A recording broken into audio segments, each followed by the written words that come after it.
ನಮಸ್ಕಾರ. ರವಿ ಬೆಳಗೆರೆ ಅವರ ಹೇಳಿ ಹೋಗು ಕಾರಣ 3ನೇ ಕಂತು ಆರಂಭ. ಅಂಥ ಅಪ್ಪ ಸತ್ತದ್ದು ಮಾತ್ರ ಸಾಯಬಾರದ ಸಾವೆ. ಇಡೀ ದೇಹ ಕೊಳೆತಂತೆ ರಣವವಾಗಿ ಬಿಟ್ಟಿತ್ತು. ಹಲ್ಲುಗಳೆಲ್ಲ ಉದುರಿ ಹೋಗಿದ್ದವು. ಬಲಗೈ ಸೇದಿ ಹೋಗಿತ್ತು. ತೋಟದ ಮನೆಯ ಹತ್ತಿರಕ್ಕೆ ಹೋದರೆ ದುರ್ವಾಸನೆಯಂತೆ. ಚಿಕ್ಕತ್ತೆ ಹೇಳೋಳಲ್ಲ, ಅಮ್ಮನನ್ನು ಕೊಂದ ಪಾಪ ಆತನಿಗೆ ಮೈತುಂಬ ಅಡರಿಕೊಂಡಿತ್ತು. ಕೆಲವೇ ತಿಂಗಳುಗಳಲ್ಲಿ ಹಾಗಾಗಿ ಹೋದ. ಪರಿಚಯದವರು ಬಂದು ಬಾಗಿಲಲ್ಲಿ ಊಟವಿಟ್ಟು ಹೊರಟು ಹೋಗುತ್ತಿದ್ದರಂತೆ. ಮನೆಯೊಳಗಿನ ದುರ್ವಾಸನೆ ಭರಿಸಲು ಯಾರಿಗೂ ಆಗುತ್ತಿರಲಿಲ್ಲ. ಮಾತನಾಡಿಸೋಣವೆಂದರೆ ಹೆದರಿಕೆ ಬೇರೆ. ಕಡೆಗಂತೂ ಕಣ್ಣು ಹೋಗಿಬಿಟ್ಟಿದ್ದವಂತೆ. ತಟ್ಟೆ ಎಲ್ಲಿದೆ ಎಂಬುದು ತಾನೇ ವಾಸನೆ ಹಿಡಿದು ಪತ್ತೆ ಹಚ್ಚಿಕೊಂಡು ಬೋರಲಾಗಿ ಅದರ ಮುಂದೆ ಬಿದ್ದುಕೊಂಡೇ ತಟ್ಟೆಗೆ ಬಾಯಿ ಹಾಕಿ ಪಚ ತಿನ್ನುತ್ತಿದ್ದನಂತೆ. ಮುಂದೆ ಅದನ್ನೂ ನಿಲ್ಲಿಸಿಬಿಟ್ಟ. ಮಗುವಿನ ದನಿಯಲ್ಲಿ ವಿಕಾರವಾಗಿ ಪ್ರಾಣಿ ಊಳಿಡುವಂತೆ ಊಳಿಟ್ಟು ಅಳುತ್ತಿದ್ದ. ಯಾವಾಗ ಸತ್ತನೋ? ಹೆಣದ ವಾಸನೆ ವಿಪರೀತವಾದ ಮೇಲೆಯೇ ಜನ ನೋಡಿಕೊಂಡದ್ದು. ಚಿಕ್ಕತ್ತೆ ಹೋಗಿದ್ದಳಂತಲ್ಲ, ಶವ ಸಂಸ್ಕಾರ ಮಾತ್ರ ಭರ್ಜರಿಯಾಗಿ ಮಾಡಿದರಂತೆ. ಅಳೀಸಂದ್ರದಿಂದ ಹಿಡಿದು ಚನ್ನರಾಯಪಟ್ಟಣದ ತನಕ ಎಲ್ಲ ಹಳ್ಳಿಯವರು ಮನೆಗೊಬ್ಬರಂತೆ ಸೇರಿದ್ದರು ಅಂತಾರೆ. ಸೀಬಂಗ್ಲೆಯಂತೂ ಊರಿಗೆ ಊರೇ ಎದ್ದು ಬಂದಿತ್ತು. ಹಿಮವಂತನಿಗೆ ಯಾವುದೂ ನೆನಪಿಲ್ಲ. ಅಳೀಸಂದ್ರದ ಕಡೆಗೆ ಹೋದಾಗಲೆಲ್ಲ ಮಾಟದ ಹಿರಣ್ಣಪ್ಪನ ಮಗನೇ ಕಣವಾಯುನೋ ಎಂದು ಯಾರಾದರೂ ಮಾತನಾಡಿಕೊಂಡರೆ ಜೀವ ಹಿಂಡಿದ ಹಾಗಾಗುತ್ತಿತ್ತು. ಇನ್ನೇನು ಆ ನೆಲದ ಋಣವೇ ಮುಗಿಯಿತಲ್ಲ. ಹೋದರೆ ಬಿಳಿ ಸಾಲೆಗೆ ಹೋಗಬೇಕು, ಚಿಕ್ಕತ್ತೆ ಮನೆಗೆ. ಮಾಟದ ವಿವರಗಳಿರುವ ತಾಳೆಗರಿ ತರೋಕೆ ಹೋಗಲೇಬೇಕಾ? ಬಸ್ ಇಳಿಯುತ್ತಾ ತಲೆ ಕೊಡವಿದ ಹೇಮವಂತ್. ಶಿವಮೊಗ್ಗೆಗಿಂತ ದಾವಣಗೆರೆಯಲ್ಲಿ ಬಿಸಿಲು ಪ್ರಖರ ಅನಿಸಿತು. ಆಟೋದಲ್ಲಿ ಕುಳಿತು ಕಸೂತಿ ಕಾವೇರಮ್ಮನ ಮನೆಗೆ ಬಿಡಿ ಅಂತ ಹೇಳಿದರೆ ಯಾರಾದರೂ ಆ ಮನೆಗೆ ತಲುಪಿಸುತ್ತಾರೆ. ಆದರೆ ಹಾಗಂತ ಹೇಳುವುದು ಹೇಗೆ? ಬೆಳಗ್ಗೆ ಇಡ್ಲಿ ತಿಂದವನು ಹೊಟ್ಟೆ ಹಸೀತಿದೆ ಅಂದುಕೊಂಡ. ದೋಸೆ ಹೋಟೆಲ್ನಲ್ಲಿ ಕುಳಿತು 2 ಬೆಣ್ಣೆ ಮಸಾಲೆ ಅನ್ನಲು ಮುಂದಾದವನು ಪ್ರಾರ್ಥನಾಳಿಗೂ ಈ ಹೊತ್ತಿಗೆ ಹಸಿವಾಗಿರುತ್ತದೆ ಮತ್ತು ಅವಳು ಉಂಡಿರಲಾರಳು ಅಂತ ನೆನಪಾಯಿತು. 1 ಕಾಫಿ ಅಂದ. ಹೋಟೆಲಿನಿಂದ ಹೊರಬಿದ್ದು ಪ್ರಿನ್ಸ್ ಜಯಚಾಮರಾಜೇಂದ್ರ ಎಕ್ಸ್ಟೆನ್ಷನ್ನಿಗೆ ನಡೆದೇ ಹೊರಟ. ಉರಿ ಬಿಸಿಲಿಗೆ ಮೈ ಬೆವೆಯುತ್ತಿತ್ತು. ಇದು ಕಾವೇರಿಯ ಕೈಲಾಗಬಲ್ಲಂಥ ಕೆಲಸವೇನಾ? ಯೋಚಿಸಿದ. ಅದಕ್ಕಿಂತ ಮಿಗಿಲಾಗಿ ಕಾವೇರಿಯ ಕೈಯಿಂದ ಈ ಕೆಲಸ ಮಾಡಿಸುವುದು ಸರಿಯೇನಾ? ಪದೇ ಯೋಚಿಸಿದ. ಬೇರೆ ದಾರಿ ಕಾಣಲಿಲ್ಲ. ಪ್ರಾರ್ಥನಾ ಡಾಕ್ಟರ್ ಆಗಲೇಬೇಕು. ಇಲ್ಲದಿದ್ದರೆ 2ನೇ ಬಾರಿಗೆ ಕಾವೇರಿಯ ಮನೆ ಹೊಸ್ತಿಲು ತುಳಿಯುವ ಪಾಪಕ್ಕೆ ಎಂದೂ ಸಿದ್ಧನಾಗುತ್ತಿರಲಿಲ್ಲ. ಅವಳ ಅಸ್ತಿತ್ವವೇ ತನಗೊಂದು ಅಸಹ್ಯ. ಮುಖ ನೆನಪಾದರೆ ಹೇವರಿಕೆ. ಆತ್ಮವನ್ನು ಯಾವತ್ತೋ ಕೊಂದು ಹಾಕಿ ಕೇವಲ ದೇಹ ಉಳಿಸಿಕೊಂಡಿರುವ ಹೆಂಗಸದು. ಅದನ್ನೇ ಮಾರಿಸುತ್ತಾಳೆ. ಶಿವಮೊಗ್ಗದಿಂದ ಬಂದಿದ್ದೀನಿ, ಬಿಳಿ ಸಾಲೆ ಹಿಮವಂತ ಹೇಳು, ಅವಳಿಗೆ ಗೊತ್ತಾಗುತ್ತೆ. ಕಾಲಿಂಗ್ ಬೆಲ್ ಅದುಮಿದಾಗ ಈಚೆಗೆ ಬಂದ ಕನ್ನಡಕದ ಮುಖದ ವಯಸ್ಸಿನ ಹೆಂಗಸಿಗೆ ಹಾಗಂತ ಹೇಳಿ ಬಾಗಿಲಲ್ಲೇ ನಿಂತ. ಸುತ್ತಲೂ ಒಮ್ಮೆ ನೋಡಿದ. ಕಾಂಪೌಂಡು ಪುಟ್ಟದಾದರೂ ಬಲೆ ಮಟ್ಟಸವಾಗಿತ್ತು. ಚಿಕ್ಕ ಹೂವಿನ ಕುಂಡಗಳನ್ನು ಸಾಲಾಗಿ ಇರಿಸಲಾಗಿತ್ತು. ಒಂದು ಎಳೆ ತೆಂಗಿನ ಮರ ಕಾಂಪೌಂಡಿನೊಳಗೆ ಹುಟ್ಟಿ ವಕ್ರವಾಗಿ ಬೆಳೆದು ಆಚೆಗೆ ಚಾಚಿಕೊಂಡಿತ್ತು. ತಲೆ ಬಾಗಿಲಿಗೆ ಕಸೂತಿ ಮಾಡಿದ ತಿಳಿ ಗುಲಾಬಿ ಪರದೆ. ಮನೆಯ ಮೇಲೆ ಶಿವಕೃಪಾ ಅಂತ ಬರೆದು ಅದರ ಪಕ್ಕದಲ್ಲಿ 1982 ಅಂತ ಬರೆಯಲಾಗಿತ್ತು. ಮನೆಯೊಳಗೆ ದಿವ್ಯ ನಿಶಬ್ದ. ಬಾಗಿಲು ತೆಗೆದು ಹೊರಕ್ಕಿಣುಕಿದ ದೊಡ್ಡ ಕುಂಕುಮದ ಹೆಂಗಸನ್ನು ಬಿಟ್ಟರೆ ಆ ಮನೆಯಲ್ಲಿ ಬೇರೆ ಜೀವಿಗಳು ವಾಸಕ್ಕೆ ಇಲ್ಲವೇನೋ ಎನ್ನಿಸುವಂತಹ ಮೌನ. 2 ಅಂತಸ್ತಿನ ಕಟ್ಟಡವದು. ಮೌನವಾಗೇನೋ ಇದೆ, ಆದರೆ ಬಿಕೋ ಅನ್ನುತ್ತಿಲ್ಲ.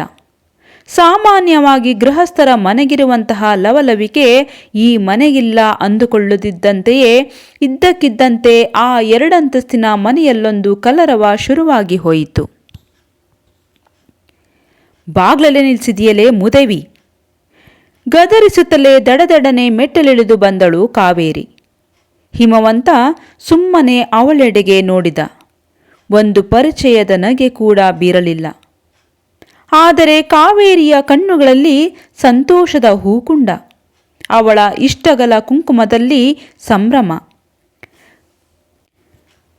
ಕಸೂತಿ ಸಾಮಗ್ರಿ ಹಿಡಿದುಕೊಂಡೇ ಕೈಲಿಳಿದು ಬಂದವಳು ಇನ್ನಿಲ್ಲದ ಅಕ್ಕರೆ, ಗೌರವ ಮತ್ತು ಯಾವುದೋ ಅವ್ಯಕ್ತ ಭಯದಿಂದಲೇ ಒಳಮನೆಯೊಳಕ್ಕೆ ಕರೆದೊಯ್ದಳು ಕಾವೇರಿ. ಸೋಫಾದ ತುಂಬ ಕಸೂತಿ ಹಾಕಿದ ಬಟ್ಟೆ ಹಾಸಲಾಗಿತ್ತು. ಕಿಟಕಿಗಳಿಗೂ ಕಸೂತಿ ಹಾಕಿದ ಪರದೆಗಳೇ. ಅವಳು ಉಟ್ಟ ಸೀರೆಯ ಮೇಲೆಲ್ಲ ಕಸೂತಿ ನಕ್ಷತ್ರಗಳು. ಹೆಸರು ಸರಿಯಾಗೇ ಇಟ್ಟಿದ್ದಾರೆ ಅಂದುಕೊಂಡ ಹಿಮವಂತ. ಅವನನ್ನು ಸೋಫಾದ ಮೇಲೆ ಕೂಡಿಸಿ ಅವನೆದುರು ನೆಲದ ಮೇಲೆ ಕುಳಿತೇ ಬಿಟ್ಟಳು ಕಾವೇರಿ. ಹಿಮವಂತನ ಆಗಮನ ಅನಿರೀಕ್ಷಿತವಾಗಿತ್ತು. ಅವಳಿಗೆ ಮಾತು ಹೊರಡುತ್ತಿರಲಿಲ್ಲ. ಅದಕ್ಕಿಂತ ಹೆಚ್ಚಾಗಿ ಏನು ಮಾತಾಡಿದರೆ ಏನು ಎಡವಟ್ಟಾಗಿ ಬಿಡುತ್ತದೋ ಎಂಬ ಆತಂಕ. ನಿನ್ನತ್ರ ಒಂದು ಕೆಲಸ ಆಗಬೇಕಿತ್ತು, ಅದಕ್ಕೆ ಬಂದೆ. ಹಿಮವಂತನೇ ಶಬ್ದ ದಾಟಿಸಿದ. ಪುಣ್ಯ ನಂದು, ಹೇಳಿ ಕಳಿಸಿದ್ರೆ ಶಿವಮೊಗ್ಗಕ್ಕೆ ನಾನೇ ಬರ್ತಿದ್ದೆ ಅಂದಳು ಕಾವೇರಿ. ಕೆಲಸವಿರೋದು ದಾವಣಗೆರೆಯಲ್ಲಿ. ನಿನ್ನ ಕೈಲಿ ಆಗ್ತಿದ್ರೆ ಮಾತ್ರ ಮಾಡು. ದುಡ್ಡು ದುಕ್ಕಾಣಿಗೆ ಹಿಂದು ಮುಂದೆ ನೋಡಬೇಕಾಗಿಲ್ಲ. ಪ್ರಾತನಗೊಂದು ಮೆಡಿಕಲ್ ಸೀಟ್ ಬೇಕು. ಕಾಲೇಜು ನಡೆಸೋ ಮನುಷ್ಯ ನಿನಗೆ ಗೊತ್ತಿರೋನು, ಅದಕ್ಕೆ ಬಂದೆ ಅಡೆತಡೆ ಇಲ್ಲದೆ ಹೇಳಿದ. ಪ್ರಾರ್ಥನಾ ಅಂದರೆ? ಕಾವೇರಿ ಗೊಂದಲಕ್ಕೆ ಬಿದ್ದಿದ್ದಳು. ನಾನು ಮದುವೆಯಾಗೋ ಹುಡುಗಿ. ಹಾಗಂದುಕೊಂಡನೇ ಹಿಮವಂತ ಅಂದುಬಿಟ್ಟ. ಆಮೇಲೆ ಪಶ್ಚಾತ್ತಾಪ ಪಡಬೇಕೆನ್ನಿಸಲಿಲ್ಲ. ಮದುವೆಯಾಗುವಷ್ಟು ಪ್ರೀತಿಸುತ್ತೇನಾ ಅವಳನ್ನು ಎಂಬ ಪ್ರಶ್ನೆಗೆ ಅಲ್ಲೇ ಉತ್ತರ ಸಿಕ್ಕಿದಂತಾಗಿ ಬಿಟ್ಟಿತ್ತು. ಕರ್ಕೊಂಡು ಬಂದಿದ್ದರೆ ಕಣ್ಣಾರೆ ನೋಡ್ತಿದ್ದೆ ಅಂದವಳು ಗಕ್ಕನೆ ಮಾತು ನಿಲ್ಲಿಸಿದಳು ಕಾವೇರಿ. ಹಿಮವಂತನಿಗೆ ತನ್ನೆಡೆಗೆ ಅದೆಂಥ ಉತ್ಕಟ ದ್ವೇಷವಿದೆ ಎಂಬುದು ಅವಳಿಗೆ ಗೊತ್ತು. ಎರಡನೆಯ ಬಾರಿಗೆ ಅವನು ಈ ಮನೆಯ ಹೊಸ್ತಿಲು ತುಳಿದದ್ದೇ ಒಂದು ಆಶ್ಚರ್ಯ. ಮೊದಲ ಬಾರಿಗೆ ಬಂದಾಗ ಇದೇ ಸೋಫಾದ ಮೇಲೆಯೇ ಕುಳಿತಿದ್ದ. ಅವತ್ತು ಈ ಮನೆಯ ದೀಪ ಉಳಿಸಿದ್ದ. ಅವನ ಎರಡೂ ಪಾದಗಳ ಮೇಲೆ ಹಣೆ ಇರಿಸಿ ಗಳಗಳನೆ ಅತ್ತು ಬಿಟ್ಟಿದ್ದಳು ಕಾವೇರಿ. ಅವಳಿಗಿಂತ ತುಂಬ ಚಿಕ್ಕವನು ವಯಸ್ಸಿನಲ್ಲಿ. ಆದರೆ ಭಗವಂತ ಮಾತ್ರ ಮಾಡಬಹುದಾದಂಥ ಉಪಕಾರ ಮಾಡಿದ್ದು ತನ್ನ ಮನೆಗೆ. ಮಗಳು ಜಾಹ್ನವಿ ಇವತ್ತಿಗೂ ತನ್ನ ಟೇಬಲಿನ ಮೇಲೆ ಹಿಮವಂತನ ಫೋಟೋ ಇಟ್ಟುಕೊಂಡಿದ್ದಾಳೆ. ದೇವರಿಗಿಂತ ಮುಂಚೆ ಅವನಿಗೆ ನಮಸ್ಕಾರ ಮಾಡುತ್ತಾಳೆ. ಅವತ್ತು ಹಿಮವಂತನೇ ಇಲ್ಲದಿದ್ದರೆ ಜಾನಿಯ ಬದುಕು ಏನಾಗಿ ಹೋಗುತ್ತಿತ್ತೋ? ಇಷ್ಟು ಮಾತ್ರದ ಮಾತು ಹೇಳೋದಕ್ಕೆ ಅಲ್ಲಿಂದ ಬರಬೇಕಾಗಿತ್ತಾ? ಯಾರ ಕೈಲಾದರೂ ಹೇಳಿ ಕಳಿಸಿದ್ದರೆ ಸಾಕಿತ್ತು. ಮೆಡಿಕಲ್ ಸೀಟು ಅಂದರೆ ಸ್ವಲ್ಪ ದೊಡ್ಡ ಲೆಕ್ಕಾಚಾರವೇ. ಆದರೆ ತಲೆ ಕೆಡಿಸ್ಕೋಬೇಕಾಗಿಲ್ಲ. ಅದೆಷ್ಟೇ ಲಕ್ಷ ಆದರೂ ಈ ಕೆಲಸ ತಪ್ಪದಿಲ್ಲ. ಮಾಡಿಕೊಡ್ತೀನಿ ಅಂದಳು. ನಿನ್ನ ಕೆಲಸ ಅದಲ್ಲ. ಎಷ್ಟು ಲಕ್ಷ ಅಂತ ಒಂದು ಕಾರ್ಡ್ ಬರಿ. ಸೀಟು ಕೈ ತಪ್ಪಬಾರ್ದು. ದುಡ್ಡಿನ ವ್ಯವಸ್ಥೆ ಈಗಾಗಲೇ ಆಗಿದೆ. ಇಷ್ಟು ಅಂತ ಮೊದಲೇ ಹೇಳೋಕ್ಕಾಗುತ್ತೇನೋ ನೋಡು. ಪ್ರಾರ್ಥನಾ ರಿಸಲ್ಟ್ ಬಂದ ಮೇಲೆ ಮತ್ತೆ ಬರ್ತೀನಿ ಎಂದವನೇ ಎದ್ದು ನಿಂತ. ಹಿಮವಂತ್ ತನ್ನ ಮನೆಯಲ್ಲಿ ನೀರೂ ಕುಡಿಯುವುದಿಲ್ಲವೆಂದು ಗೊತ್ತು ಕಾವೇರಿಗೆ. ಬಾಗಿಲ ತನಕ ಬೀಳ್ಕೊಡುವವಳಂತೆ ಬಂದಳು. ಮಧ್ಯದ ಕೋಣೆಯಿಂದ ಇಬ್ಬರು ಹುಡುಗಿಯರ್ಯಾರೋ ಇಣುಕಿ ನೋಡಿದರು. ಕಣ್ಣಲ್ಲೇ ಗದರಿಕೊಂಡಳು ಕಾವೇರಿ. ಅವನು ತೀರಾ ಕಾಂಪೌಂಡು ದಾಟುವಾಗ, ಪ್ರಾರ್ಥನಾ ಅನ್ನೋ ಹೆಸರು ಚೆನ್ನಾಗಿದೆ, ದೇವರು ನಿಮ್ಮನ್ನು ತಣ್ಣಗಿಟ್ಟಿರಲಿ ಅಂದುಬಿಟ್ಟಳು. ಸೂಳೆಯ ಮಾತು ಸತ್ಯವಾಗುತ್ತದಂತೆ, ಹೌದಾ? ತನ್ನಲ್ಲಿ ತಾನೇ ಕೇಳಿಕೊಂಡ ಹಿಮವಂತ. ಗೇಟಿನ ಚಿಲಕ ಅದುಮಿದಾಗ, ಜಾಹ್ನವಿ ಹೇಗಿದ್ದಾಳೆ ಅಂತ ಕೇಳೋಣವೆಂದುಕೊಂಡವನು ಇತ್ತೀಚೆಗಷ್ಟೇ ಅವಳ ಪತ್ರ ಬಂದಿದೆಯಲ್ಲ ಅನ್ನಿಸಿ ಸುಮ್ಮನಾದ. ಅವನು ಕಾಂಪೌಂಡಿನಿಂದ ಹೊರಬಿದ್ದು ಬೀದಿ ತಿರುವಿನಲ್ಲಿ ಕಣ್ಮರೆಯಾಗುವ ಹೊತ್ತಿಗೆ ಅದೇಕೋ ಕಾವೇರಿಯ ಕಣ್ಣು ತುಂಬಿ ಬಂದಿದ್ದವು. ಭಗವಂತ, ಈ ಬದುಕನ್ನು ಇವತ್ತಿನಿಂದಲಾದರೂ ಕೈ ಹಿಡಿದು ನಡೆಸು. ನಿಟ್ಟುಸಿರು ಮತ್ತು ಯಾಚನೆಗಳ ಮಧ್ಯೆ ತೊಯ್ದಂತಿದ್ದ ಮಾತುಗಳನ್ನು ತನಗೆ ತಾನೇ ಎಂಬಂತೆ ಹೇಳಿಕೊಂಡು ನೆಲಕ್ಕೊಮ್ಮೆ ಹಣೆ ಹಚ್ಚಿದಳು ಪ್ರಾರ್ಥನಾ. ಅವಳಿಗದು ನಿತ್ಯದ ರೂಢಿ. ತೀರಾ ಮಲಗುವ ಮುನ್ನ ದೇವರ ಪಟಕ್ಕೆ ಕೈ ಮುಗಿಯುತ್ತಾಳೆ. ಅದರ ಮುಂದೆ ಊರಿದ ಮೊಣಕಾಲುಗಳಲ್ಲಿ ಕುಳಿತು ನೆಲಕ್ಕೆ ಹಣೆ ಹಚ್ಚುತ್ತಾಳೆ. ಪ್ರಾರ್ಥನೆಯಿಂದ ಆರಂಭವಾದ ದಿವಸ ಪ್ರಾರ್ಥನೆಯೊಂದಿಗೆ ಮುಗಿಯಬೇಕು. ಯಾರಿಟ್ಟರೋ ತನಗೆ ಇಂಥದೊಂದು ಚಂದದ ಹೆಸರು? ದೇವರಿದ್ದಾನೋ ಇಲ್ಲವೋ, ಕೈ ಹಿಡಿದು ನಡೆಸುತ್ತಾನೋ ಇಲ್ಲವೋ, ಆದರೆ ಪ್ರಾರ್ಥನೆಯಂತೂ ಪ್ರತಿ ಮನುಷ್ಯನಲ್ಲೂ ಇದೆ.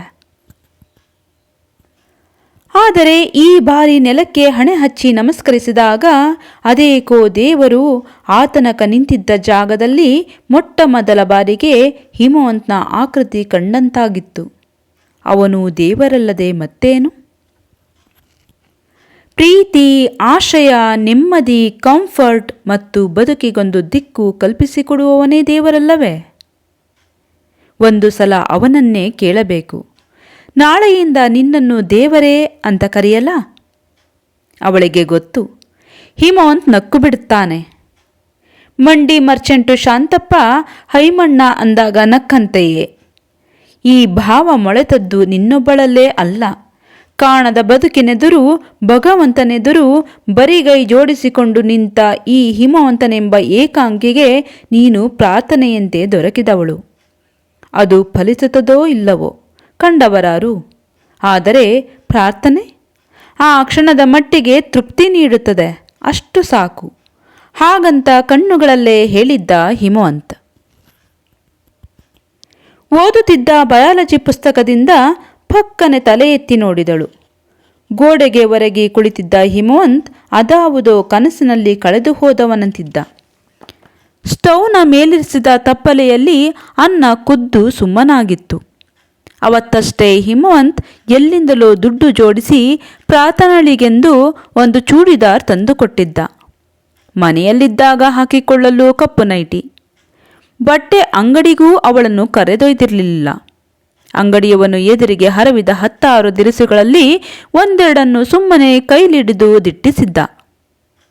ಪರೀಕ್ಷೆಗೆ ಓದಲು ಕಪ್ಪು ನೈಟಿ ಸಾಕೋ, ಪರೀಕ್ಷೆ ಬರೆಯಲು ಅಗ್ಗದ ಬಟ್ಟೆಯ ಚೂಡಿದಾರ್. ಎಂಥ ದಿರಿಸಿನಲ್ಲೂ ಪ್ರಾರ್ಥನಾ ಮುದ್ದಾಗಿಯೇ ಕಾಣುತ್ತಾಳೆ ಅನ್ನಿಸಿತ್ತು. ಹೆಂಗಸರ ಬಟ್ಟೆ ಖರೀದಿಸಿ ಅಭ್ಯಾಸವಿಲ್ಲ. ತನಗಾದರೂ ಎಷ್ಟು ಮಹಾಬಟ್ಟೆ ಖರೀದಿಸಿದ್ದಾನೆ. ಹೊಸ ಬಟ್ಟೆ ಹಾಕಿಕೊಂಡ ದಿನ ಕೂಡ ಕನ್ನಡಿ ಎದುರು ನಿಂತು ನೋಡಿಕೊಂಡವನಲ್ಲ. ಮೊದಲಿನಿಂದಲೂ ಅಷ್ಟೇ. ಒಂದು ಜೊತೆ ಅಂಡಿನ ಮೇಲೆ ಇನ್ನೊಂದು ಜೊತೆ ಬಂಡೆಯ ಮೇಲೆ ಎಂಬಂತೆ ಬೆಳೆದವನು.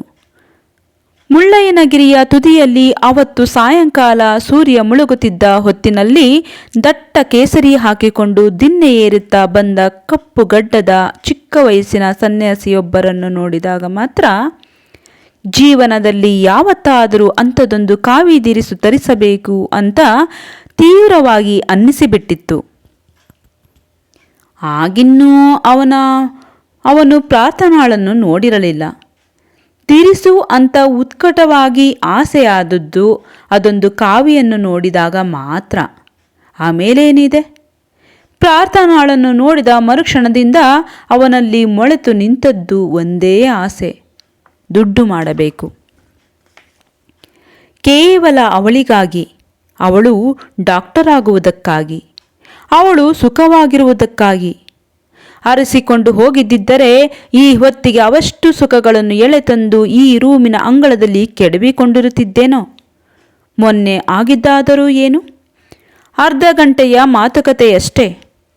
ಶಾಂತಪ್ಪನ ಸ್ಕೂಟರ್ನಲ್ಲಿ ಕುಳಿತೇ ಶಿವಮೊಗ್ಗೆಯ ಒಂದು ತುದಿಗಿರುವ ಗಾಡಿಕೊಪ್ಪಕ್ಕೆ ಹೋಗಿ ಬಂದದ್ದಾಯಿತು. ತೀರಾ ದೂರವೇನಲ್ಲ. ಊರ ಅಂಗಳದಲ್ಲೇ ಇದೆ ಖಾಲಿ ಜಮೀನು. ರಸ್ತೆ ಬದಿಯಲ್ಲಿ ಸ್ಕೂಟರು ನಿಲ್ಲಿಸಲು ಹೇಳಿ ಜಮೀನಿನ ಉದ್ದಗಲಕ್ಕೂ ಶಾಂತಪ್ಪನನ್ನು ಓಡಾಡಿಸಿದ್ದ. ಹಾಕಿದ ದುಡ್ಡಿಗೆ ನಷ್ಟವಿಲ್ಲ. ಶ್ರದ್ಧೆಯಿಂದ ಓಡಾಡಿ ಮಾಡಿದರೆ 6 ತಿಂಗಳಲ್ಲಿ ಕನಕವೃಷ್ಟಿ. ಅಸಲು ಲಾಭ ಎಲ್ಲ ನೀವೇ ಇಟ್ಕೊಳ್ಳಿ, ನನಗೆ ಪಾಲೂ ಬೇಡ, ಸಂಬಳವೂ ಬೇಡ. ಪ್ರಾರ್ಥನಾ ಡಾಕ್ಟರ್ ಆಗಬೇಕು, ಅವಳ ಓದಿಗೆ ಅಂತ ಸಾಲ ಕೊಡಿ. ಸಂಬಳವಿಲ್ಲದೆ ನಿಮಗೋಸ್ಕರ ದುಡಿಯುತ್ತೇನೆ, ಬಡ್ಡಿ ಇಲ್ಲದೆ ಪ್ರಾರ್ಥನೆಗೋಸ್ಕರ ಸಾಲ ಕೊಡಿ. ಅವಳು ಡಾಕ್ಟರ್ ಆಗಿ ಬಿಳಿ ಕೋಟು, ಕೋರಳಿಗೊಂದು ಸ್ಟೆಥೋಸ್ಕೋಪು ಧರಿಸಿಕೊಂಡು ದಾವಣಗೆರೆಯ ಮೆಡಿಕಲ್ ಕಾಲೇಜಿನಿಂದ ಹೊರಬಿದ್ದ ಮಾರನೆಯ ದಿನದಿಂದ ನಿಮ್ಮ ಸಾಲ ತೀರಿಸಲು ಪ್ರಾರಂಭಿಸುತ್ತೇನೆ. ಆ ಹೊತ್ತಿಗೆ ಗಾಡಿಕೊಪ್ಪದ ಜಮೀನು ನಿಮ್ಮ ಬೊಕ್ಕಸ ತುಂಬಿಸಿಬಿಟ್ಟಿರುತ್ತದೆ. ನಾನು ಬರೀ ಮಾತಿನವನಲ್ಲ ಶಾಂತಪ್ಪನವರೇ, ಮಾತು ತಪ್ಪುವವನೂ ಅಲ್ಲ. ನಾಳೆ ಮಧ್ಯಾಹ್ನದ ಹೊತ್ತಿಗೆ ಗಾಡಿಕೊಪ್ಪಕ್ಕೆ ಬಂದು ಜಮೀನಿಗಿಷ್ಟು ಅಡ್ವಾನ್ಸು ಕೊಟ್ಟು ಬಿಡೋಣ, ಏನಂತೀರಿ ಅಂದಿದ್ದ. ಶಾಂತಪ್ಪ ಏನೂ ಅಂದಿರಲಿಲ್ಲ. ಆತ ಹುಟ್ಟ ವ್ಯಾಪಾರಿ. ಹಿಂಡುವ ಹಸು ಯಾವುದು ಅಂತ ತಕ್ಷಣ ಅರಿಯಬಲ್ಲ ಜಾಣ. ಹಿಮವಂತ ತನ್ನನ್ನು ಏನು ಕೇಳುತ್ತಿದ್ದಾನೆಂಬುದು ಅತ್ಯಂತ ಸ್ಪಷ್ಟವಾಗಿ ಶಾಂತಪ್ಪನಿಗೆ ಅರ್ಥವಾಗಿತ್ತು. ನಿಮ್ಮ ದುಡ್ಡು, ನನ್ನ ಕನಸು ಭೇಟಿಯಾದರೆ ಸಾಕು, ನಿಮ್ಮ ಬೊಕ್ಕಸದ ಮೇಲೆ ಕನಕವೃಷ್ಟಿ. ಅದಿಷ್ಟು ನೀವೇ ಇಟ್ಕೊಳ್ಳಿ, ನನ್ನ ಪ್ರಾರ್ಥನೆಗಳಿಗಾಗಿ ಸಾಲ ಕೊಡಿ. ದೂಸರ ಮಾತೇ ಆಡಿರಲಿಲ್ಲ ಶಾಂತಪ್ಪ. ಈ ಸದ್ಯಕ್ಕೆ ಎಷ್ಟು ಬೇಕು ಹೇಳು ಅಂತ ಕೇಳಿದ್ದ. ಈ ಜಮೀನಿನಲ್ಲಿ ಮೊದಲ ಕಲ್ಲು ಹೂಡಿದ ದಿನ, ನೀವು ಹಾಕಿದ ದುಡ್ಡಿಗೆ ಮೊದಲ ಪ್ರತಿಫಲ ಬಂದ ದಿನ. ಆವತ್ತು ಕೇಳ್ತೀನಿ ಸಾವುಕಾರ್ರೆ, ಅಲ್ಲಿಯ ತನಕ ನಂಗೊಂದು ಬಿಡಿಗಾಸೂ ಬೇಡ ಅಂದು ಬಂದಿದ್ದ. ಅವನ ಕಣ್ಣುಗಳಲ್ಲಾಗಲೇ ಪ್ರಾರ್ಥನಾ ಲೇಔಟ್ ಸಣ್ಣಗೆ ಮೈಮುರಿಯುತ್ತಿತ್ತು. ಎಂಥ ಚಂದದ ಹೆಸರಲ್ಲವೇ! ಪ್ರಾರ್ಥನಾ ರೆಸಾರ್ಟ್, ಪ್ರಾರ್ಥನಾ ಪಾರ್ಕ್, ಪ್ರಾರ್ಥನಾ ಕಮ್ಯುನಿಟಿ ಹಾಲ್ ಮತ್ತು ಪ್ರಾರ್ಥನಾ ಹಾಸ್ಪಿಟಲ್. ತನ್ನ ಪ್ರತಿ ಕನಸು ಪ್ರಾರ್ಥನೆಯೊಂದಿಗೆ ಪ್ರಾರಂಭವಾಗಬೇಕು. ಪ್ರಾರ್ಥನಾಳ ಪಕ್ಕದಲ್ಲಿ ನಿಂತೇ ಅದನ್ನು ನನಸಾಗಿಸಿಕೊಳ್ಳಬೇಕು. ಇಷ್ಟಕ್ಕೂ ಪ್ರಾರ್ಥನಾ ಲೇಔಟ್ ಎಂಬ ಹೆಸರಿಡಲು ಮಂಡಿ ಮರ್ಚೆಂಟು ಶಾಂತಪ್ಪ ಒಪ್ಪುತ್ತಾನಾ? ಗೊತ್ತಿಲ್ಲ. ತಮ್ಮ ವಂಶದ ಹೆಸರಿಡು ಅನ್ನಬಹುದು, ನಂದಕನ ಹೆಸರಿಡು ಅನ್ನಬಹುದು.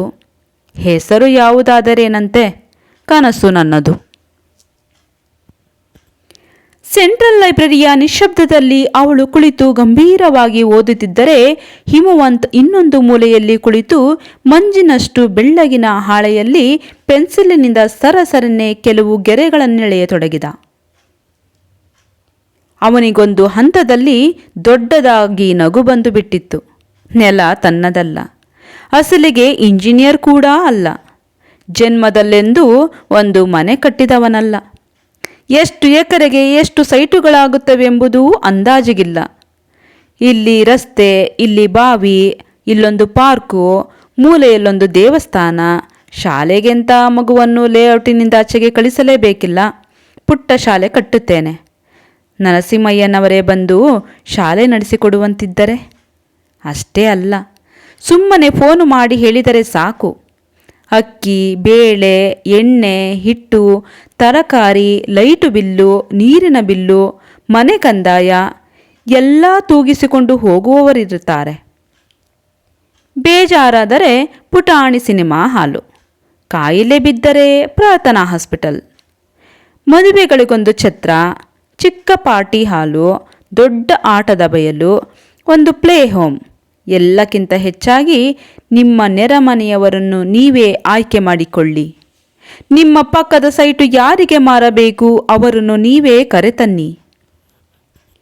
ನಿಮಗೊಂದಿಷ್ಟು ಕಮಿಷನ್ನು, ಜಮೀನು ನಮ್ಮದಿರಬಹುದು, ಮನೆ ಕಟ್ಟಿಕೊಡುವವರು ನಾವೇ ಇರಬಹುದು. ಜೀವನ ಪೂರ್ತಿ ಒಟ್ಟಗಿರಬೇಕಾದವರು ನೀವೇ ಅಲ್ಲವೇ? Choose the neighbour.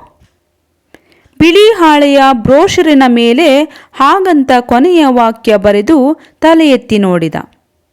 ಪ್ರಾರ್ಥನಾ ಬಯಾಲಜಿಯಲ್ಲಿ ಮುಳುಗಿ ಹೋಗಿದ್ದಳು. ಒಂದೇ ಒಂದು ಸಲ ಅವಳೊಂದಿಗೆ ತನ್ನ ಕನಸು ಹಂಚಿಕೊಳ್ಳೋಣವೇ ಅಂದುಕೊಂಡ. ಓದುತ್ತಾ ಕುಳಿತವಳನ್ನು ಕದಲಿಸಲು ಮನಸ್ಸಾಗಲಿಲ್ಲ. ಅಸಲಿಗೆ ಇದೆಲ್ಲ ವಿವರ ಅವಳಿಗೆ ಗೊತ್ತಾಗುವುದೇ ಬೇಡ. ಪ್ರಾರ್ಥನೆ ಫಲಿಸಿದ ಕೊನೆಯ ದಿನ ಇದನ್ನೆಲ್ಲ ಹೇಳಿದರಾಯಿತು. ಬ್ರೋಷರ್ ಮಡಚಿ ಜೇಬಿಗಿಟ್ಟುಕೊಂಡ ಹಿಮವಂತ್ ಮತ್ತೊಮ್ಮೆ ಪ್ರಾರ್ಥನಾಳನ್ನೇ ನೋಡಿದ. ಬಯಾಲಜಿ ಆವರಿಸಿಕೊಂಡಿತ್ತು. ಲೈಬ್ರರಿ ಮುಚ್ಚುವ ಹೊತ್ತಿಗೆ ಹಿಂತಿರುಗಿದರಾಯಿತು ಅಂದುಕೊಂಡವನೇ ಕುರ್ಚಿಯಿಂದೆದ್ದು ಹೊರಬಿದ್ದ. ನೀನು ಇಂಜಿನಿಯರ್ ಅಲ್ಲ ಅಂದರೆ ನಂಬೋಕ್ಕಾಗಲ್ಲ. ಇವತ್ತಿನ ತನಕ ಯಾವುದೇ ವ್ಯಾಪಾರ ಮಾಡಿಲ್ಲ ಅಂತೀಯಾ? ಕೈಯಲ್ಲಿ ನಯಾ ಪೈಸ ಇಲ್ಲ ಅನ್ನೋದು ನಿನ್ನ ಮುಖ ಮತ್ತು ಶರ್ಟು ನೋಡಿದರೆ ಗೊತ್ತಾಗುತ್ತೆ. ಆದರೆ ತಮ್ಮ, ನಿಮ್ಮ ನೆರೆಮನೆಯವರನ್ನು ನೀವೇ ಆಯ್ಕೆ ಮಾಡಿಕೊಳ್ಳಿ ಅನ್ನೋ ಸ್ಲೋಗನ್ ಇದೆಯಲ್ಲ, ಬಿ ಶ್ಯೂರ್ ಶಿವಮೊಗ್ಗ ದಂಗೆದ್ದು ಹೋಗ್ತದೆ. ಕೈ ತುಂಬ ದುಡ್ಡು ಮಾಡ್ತೀಯಾ? ಮುಂದಿನ ಪ್ರಾಜೆಕ್ಟ್ ಕೈಗೆತ್ತಿಕೊಳ್ಳೋ ಹೊತ್ತಿಗೆ ಈ ಊರಿನ ಶ್ರೀಮಂತರು ದುಡ್ಡಿನ ಚೀಲ ಹಿಡ್ಕೊಂಡು ನಿನಗೋಸ್ಕರ ಅವರದೊಂದು ಪಾರ್ಟ್ನರ್ಶಿಪ್ಗೋಸ್ಕರ ಕಾದಿರ್ತಾರೆ. Good luck. ನಾಳೆ ಸಂಜೆ ಹೊತ್ತಿಗೆ ಒಂದು ಸ್ಕೆಚ್ಚು ಮಾಡಿಟ್ಟಿರ್ತೀನಿ. ನೀನು ಬಂದು ನೋಡಿದರೆ ಮುಂದಿನ ಕೆಲಸ ಮಾಡಬಹುದು. ಬ್ರೋಷರ್ ಪೂರ್ತಿಯಾಗಿ ಪ್ರಿಂಟಾಗಿ ಬರೋದಕ್ಕೆ 8 ದಿನ ಬೇಕು. ತುಂಬ ಅವಸರದಲ್ಲಿರೋ ಹಾಗೆ ಕಾಣ್ತಿದೀಯಾ? ಮುಂದಿನ ಪ್ರಾಜೆಕ್ಟ್ಗೆ ಹೀಗೆ ಅವಸರ ಮಾಡ್ಕೋಬೇಡ. ಹಿಮವಂತನಿಗಿಂತ 4 ವರ್ಷಕ್ಕೆ ಹಿರಿಯವನಿರಬಹುದು ಆತ. ಮೂಲತಃ ಕಲಾವಿದ. ಇಂಜಿನಿಯರಿಂಗ್ ಮಾಡಿಕೊಂಡಿದ್ದಾನೆ. ಬುದ್ಧಿ ಬಳಸಿದ್ದರೆ ಇಂಥ 10 ಲೇಔಟ್ಗಳನ್ನು ಆತ ಈ ಹೊತ್ತಿಗೆ ಮಾಡಿ ಮುಗಿಸಬಹುದಿತ್ತು. ಆದರೆ ಬುದ್ಧಿ ಯಾರ ಸೊತ್ತೂ ಅಲ್ಲ. ಶಿವಮೊಗ್ಗದ ಶ್ರೀಮಂತರಿಗೆ ಮದುವೆ ಕಾರ್ಡು, ಬ್ರೋಷರು, ಸಣ್ಣ ಪುಟ್ಟ ಪ್ಲಾನುಗಳು ಮಾಡಿಕೊಡುತ್ತಾ ಕುಳಿತಿದ್ದಾನೆ. ಕಣ್ಣುಗಳಲ್ಲಿ ಚುರುಕುತನವಿದೆ. ಬ್ರೋಷರ್ಗೊಂದು ಕಲಾತ್ಮಕತೆ ತಂದುಕೊಡಬಲ್ಲ ಜಾಣ. ಈಗಾಗಲೇ ಮುಂದಿನ ಪ್ರಾಜೆಕ್ಟಿನ ಬಗ್ಗೆ ಮಾತನಾಡುತ್ತಾನೆ. ನನ್ನ ಪಾಲಿಗೆ ಮುಂದಿನ ಪ್ರಾಜೆಕ್ಟು ಅಂತ ಯಾವುದೂ ಇಲ್ಲ ಸರ್. ಏನೇ ಮಾಡಿದರೂ ಇನ್ನು 5 ವರ್ಷಗಳನ್ನು ಹೀಗೆ ಇನ್ನೊಬ್ಬರಿಗೋಸ್ಕರ ಅಂತ ಮಾಡ್ತಿರ್ಬೇಕು. 5ನೇ ವರ್ಷ ಮುಗಿದ ಮಾರನೆಯ ದಿನ ನನ್ನದು ಅಂತ ಸ್ವಂತದ ಬದುಕು ಶುರುವಾಗುತ್ತೆ. ಅದರ ಹೆಸರು ಪ್ರಾರ್ಥನಾ. ಎದುರಿಗೆ ಕುಳಿತ ಕಲಾವಿದನಿಗೆ ಹಾಗಂತ ಹೇಳಿ ಬಿಡೋಣವೆಂದುಕೊಂಡನಾದರೂ ಹಿಮವಂತ್ ತುಟಿ ಬಿಚ್ಚಲಿಲ್ಲ. 8ನೇ ದಿನದ ಹೊತ್ತಿಗೆ ಬ್ರೋಷರಿಗೋಸ್ಕರ ಬರ್ತೀನಿ. ಬ್ರೋಷರ್ ನನ್ನ ಕೈ ತಲುಪಿದ್ದ ಮಾರನೆಯ ದಿನ ನಿಮ್ಮ ಬಿಲ್ ಚುಕ್ಕಾಗ್ತದೆ. ನನ್ನನ್ನು ನಂಬಬೇಕು ನೀವು ಎಂದವನೇ ಎದ್ದು ನಿಂತ. ಇವನನ್ನು ನಂಬದಿರುವುದಾದರೂ ಹೇಗೆ ಅಂತ ತನ್ನನ್ನೇ ಕೇಳಿಕೊಳ್ಳುವವನಂತೆ ಕುಳಿತಿದ್ದ ಕಲಾವಿದ.